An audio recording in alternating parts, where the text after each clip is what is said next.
అందరికీ నమస్కారం. శ్రీ అపరాజిత వంటిల్లు స్వాగతం. నేను మీ భవాని. ఈరోజు వీడియో రాఖీ పౌర్ణమి వస్తుంది కదా, దానికి ఇలా మీరు కూడా స్వీట్ చేయండి, చాలా బాగుంటుంది, తొందరగా చేసుకోవచ్చు,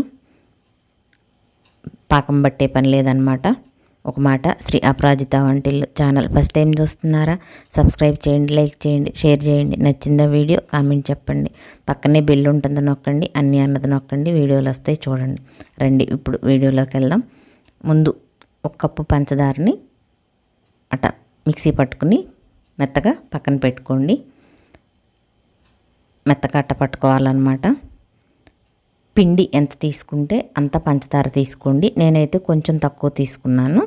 ఒక 50 గ్రాములకి 300 గ్రాములు మైదా తీసుకున్నాను, 250 గ్రాములకి పంచదార తీసుకున్నాను అనమాట. మీరైతే తీపి తినేవాళ్ళు 300 గ్రాములు తీసుకోండి.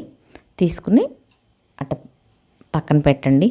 పంచదారని మిక్సీ పట్టి ఇప్పుడు స్టవ్ వెలిగించుకుని బాండీ పెట్టుకుని అట్ట పిండి పోసి వేయించుకుంటూ దాంట్లో డాల్డాని కొంచెం కొంచెం పోసుకుంటూ వేయించుకోండి. డాల్డాని 3 మాటుగా పోసాను అనమాట. నేను తీసుకున్న డాల్డా 1 కప్పు తీసుకున్నా కదా, సరిపోయింది. మీకు ఏమన్నా అవసరమైతే ఇంకొంచెం వేసుకోండి. ఈ డాల్డా కాకుండా నెయ్యి కూడా చేసుకోవచ్చు. నెయ్యి ఉంటే నెయ్యితో చేసుకోండి. నెయ్యితో చేసుకుంటే ఇంకా రుచిగా ఉంటుంది, బాగుంటుంది డాల్డా కంటే. ఇప్పుడు ఇంకొంచెం ఉంటే అది కూడా వేసేసాను. 1 కప్పు డాల్డా పట్టింది. అట్ట వేయించుకోవాలి. చూడండి, చక్కగా తేలిగ్గా తెలుస్తుంది, గుల్లల్లే అవ్వటం అది. అలా వేయించుకోవాలన్నమాట.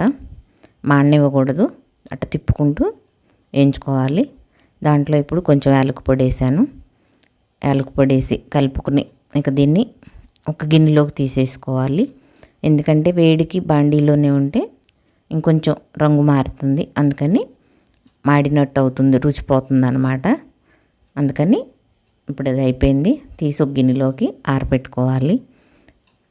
ఎమ్మటే పంచదార కలపకూడదు. మన చెయ్యి వేడి పట్టేటంత వరకు దాన్ని ఆరనివ్వాలి. చూడండి, అట్ట మనం చేయి పెడితే మనం పట్టుకునే వేడి ఉండాలి.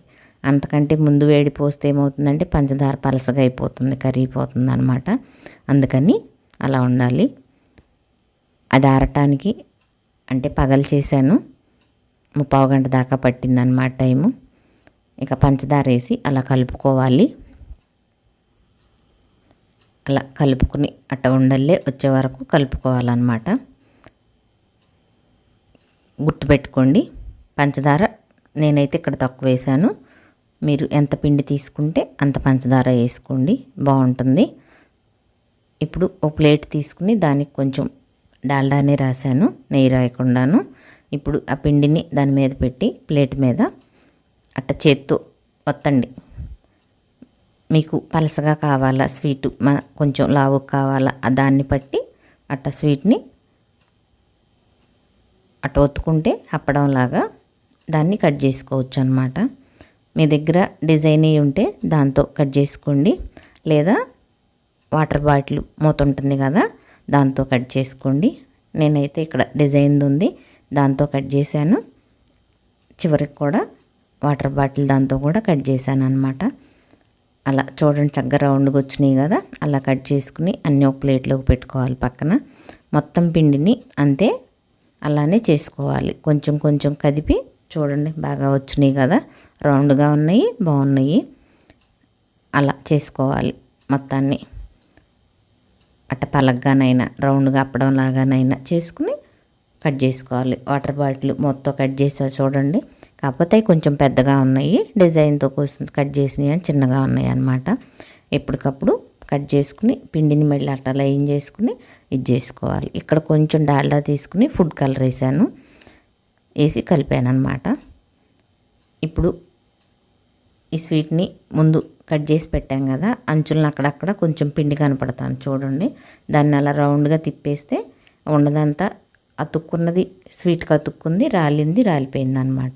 అందుకని అన్నిటినీ ఒక్కసారి చూడటానికి నీట్గా ఉంటాయి, బాగుంటాయి అన్నమాట. మన స్వీట్ షాప్లో కొనుక్కొస్తే ఎలా ఉంటాయో అలా ఉంటాయి, చూడటానికి కూడా అంత బాగుంటుంది అనమాట. ఇప్పుడు అట్ట చూడండి, రాలిపోయిందని చెప్పా కదా అది.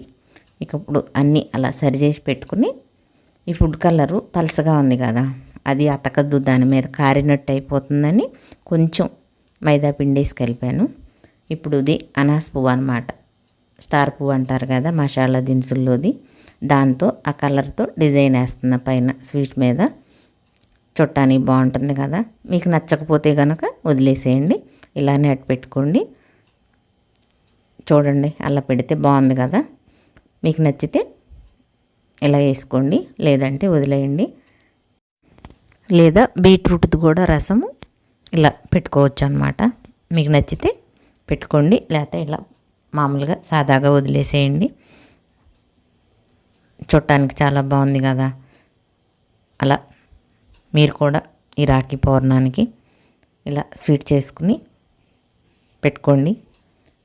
ఆ పువ్వు ఇది లేకపోతే కనుక ఇలా ఏదో ఒకటి పుల్ల తీసుకుని కొబ్బరిన కానీ, ఇప్పుడు ఇదైతే మనం పంటలో ఇరుక్కుంటే తీసుకుంటాం కదా, ఆ పుల్ల అన్నమాట అది. అలా మీకు ఏదన్నా అందుబాటులో ఉంటే అలా ఇలా అయినా వేసుకోవచ్చు. మీకు కావాలంటే అలా చేసుకోండి, లేకపోతే వదిలేసేయండి. ఈ రాఖీ పౌర్ణానికి మీరు కూడా ఇలా స్వీట్ చేసి తినండి. ఇది చాలా బాగుంది, చక్కగా వచ్చింది కూడా స్వీటు. అవి చేసుకోవటం రౌండ్గా చక్కగా కట్ చేసుకుని అలా, లేదా ఇంకా మీకు నచ్చిన విధంగానైనా డిజైన్ కట్ చేసుకోవచ్చు. నేనైతే ఇలా కట్ చేశాను రౌండ్గా. ఎలా అయినా మీకు 4 పలకలుగానైనా మీకు నచ్చిన విధంగా డిజైన్ కట్ చేసుకోండి. చూడండి బాగున్నాయి కదా. ఇలా మీరు కూడా చేసి చూడండి. నచ్చిందా వీడియో? కామెంట్ చెప్పండి, లైక్ చేయండి, షేర్ చేయండి, సబ్స్క్రైబ్ చేయండి. ఇలా మీరు కూడా ఈ రాఖీ పౌర్ణానికి స్వీట్ చేసి చక్కగా అందరికీ పెట్టండి, మీరు తినండి. పాకం పట్టే పని లేదు, తేలిగ్గా తొందరగా చేసుకోవచ్చు అనమాట. ఇలా మీరు కూడా చేసి చూడండి, చాలా బాగుంటుంది. మీరు కూడా చేసి ఎలా వచ్చిందో కామెంట్ చెప్పండి.